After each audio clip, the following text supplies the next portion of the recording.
Sinasambal mo ako at sinisipat na susugatan mo. Ikaw pa rin, walang iba.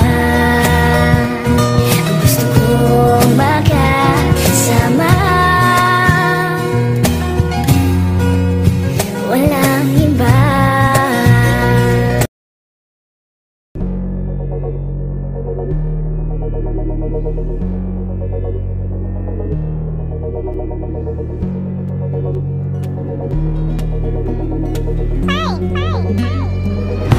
Ilang beses na nag-away hanggang sa magkasakitan, di na lang magnaglan.